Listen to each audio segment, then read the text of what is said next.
بسم اللہ الرحمن الرحیم۔ بنو تمیم چند قبائل پر مشتمل اور چند بستیوں میں سکونت پذیر تھے۔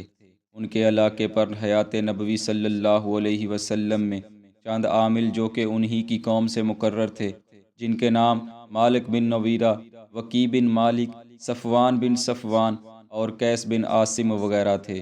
جیسے ہی حضور صلی اللہ علیہ وسلم کے ظاہری وصال کی خبر مشہور ہوئی تو قیس بن عاصم مرتد ہو گیا۔ مالک بن نویرہ نے بھی اس خبر کو سن کر مسرت کا اظہار کیا، لیکن صفوان بن صفوان اسلام پر قائم رہے، اور نہ صرف اسلام پر قائم رہے بلکہ قیس بن عاصم مرتد سے جنگ و جدل شروع کر دیا۔ دوسری طرف ایک عورت جس کا نام سجاح بنت الحرث بن سوید تھا، جو قبیلہ تغلب سے تعلق رکھتی تھی، نے نبوت کا دعویٰ کر دیا۔ یوں یہ پہلی عورت تھی جس نے حضور نبی کریم صلی اللہ علیہ وسلم کے ظاہری وصال کے بعد نبوت کا دعویٰ کیا۔ یہ انتہائی خبیث طبیعت کی ایک مکار عورت تھی۔ اس نے بڑی ہوشیاری سے بنی تغلب کے سردار حذیل بن عمران اور بنی تمر کے سردار عقبہ بن حلال اور بنی شیبان کے سردار سلیل بن قیس کو اپنے دعوے پر قائل کر لیا۔ اسی طرح سجاح بنت حرث 4000 کے قریب لشکر جمع کرنے میں کامیاب ہو گئی۔ یہ لشکر اگرچہ قلیل تھا مگر اس کی مکارانہ سوچ کے مطابق یہ لشکر مدینہ پر حملہ کرنے اور اسلام کا نام و نشان مٹانے کے لیے کافی تھا۔ چنانچہ اس نے اپنی نبوت کے ڈھونگ کو عملی جامہ پہنانے کے لیے مدینہ پر حملے کا منصوبہ کیا، اور اس مقصد کے لیے یہ 4000 کا لشکر لے کر نکل کھڑی ہوئی۔ اس سے پہلے کہ وہ کوچ کرتی، اسے بنو تمیم میں ہی بغاوت کا سامنا کرنا پڑا۔ مالک بن نویرہ نے سجاح سے مصالحت کی اور اسے مشورہ دیا کہ پہلے بنو تمیم کے باقی قبائل پر حملہ کرو اور ان کو اپنے ساتھ ملا کر پھر مدینہ پر حملہ کرو۔ چنانچہ سجاح نے اپنے لشکر کو لیا اور بنو تمیم کے بغاوتی قبیلوں پر حملہ کر دیا۔ مقابلے میں سجاح کو شکست کا سامنا کرنا پڑا، مگر پھر بنو تمیم اور سجاح کے درمیان مصالحت ہو گئی۔ اس کے بعد سجاح نے مالک بن نویرہ اور وکیع بن مالک کو ہمراہ لیا اور کوچ شروع کر دیا۔ یہ ابھی راستے میں ہی تھے کہ بنو تمیم کے یہ دونوں سردار کچھ سوچ کر پھر سجاح سے الگ ہو گئے اور راستے میں اسے تنہا چھوڑ کر واپس لوٹ گئے۔ اس نبوت کی جھوٹی دعوے دار نے واپس لوٹنا مناسب نہ سمجھا اور حملے کے لیے سفر جاری رکھا۔ اس نے اپنے لشکر میں یہ اعلان کر رکھا تھا کہ تم لوگ 5 وقت کی نماز لازمی پڑھو۔ ساتھ ہی اس نے اپنے لشکریوں کے لیے 3 چیزیں حلال کر دی تھیں، یعنی لشکر میں موجود تمام سپاہی خنزیر کا گوشت کھا سکتے تھے، شراب پی سکتے ہیں، اور جس عورت سے چاہے زنا کر سکتے تھے۔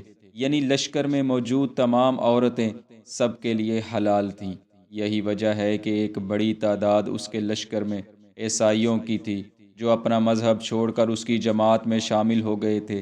اب سجاح جیسے ہی بنو تمیم کی بستیوں سے آگے بڑھی تو اسے خبر ملی کہ حضرت خالد بن ولید رضی اللہ عنہ لشکر اسلام کے ہمراہ تشریف لا رہے ہیں۔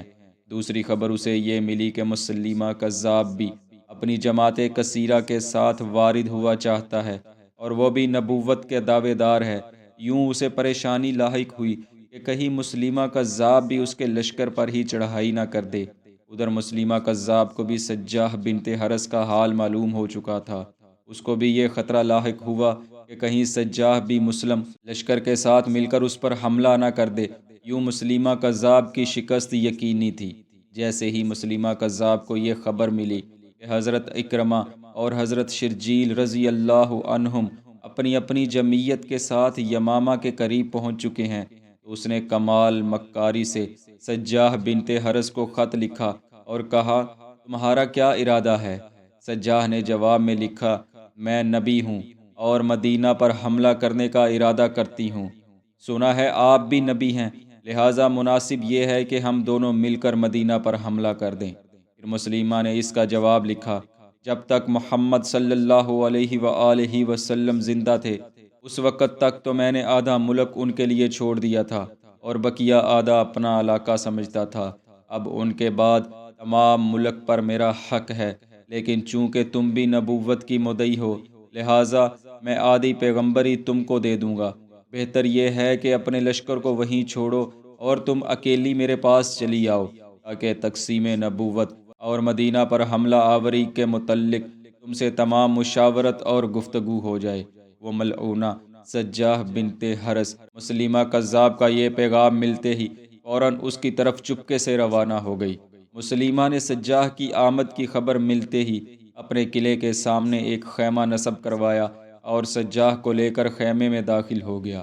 دونوں کے درمیان بات چیت ہوئی اور سجاہ نے مسلمہ کی نبوت کا اقرار کر لیا، اس پر ایمان لے آئی اور اس کے ساتھ نکاح بھی کر لیا۔ یوں وہ 3 دن تک مسلمہ کے بستر کو گرم کرتی رہی۔ 3 دن کے بعد وہاں سے رخصت ہوئی اور اپنے لشکر میں واپس لوٹ آئی۔ جب لشکر کے سرداروں کو نکاح کی خبر ہوئی تو انہوں نے سجاہ سے نکاح کے متعلق سوال کیا اور کہنے لگے، یہ تم نے کیسا بے مہر نکاح کیا ہے؟ سجاہ وہاں سے واپس لوٹی اور مسلمہ سے آ کر لوگوں کا سوال پیش کیا۔ مسلمہ کذاب ملعون نے کہا، تیرا مہر یہ ہے کہ تیری جماعت کے لیے 2 نمازیں یعنی عشاء اور فجر کی نماز معاف کر دی گئی ہے، اس پر انہیں کچھ مواخذہ نہ ہوگا۔ سجاہ وہاں سے یہ خوشخبری لے کر اپنے لشکر میں واپس لوٹ آئی۔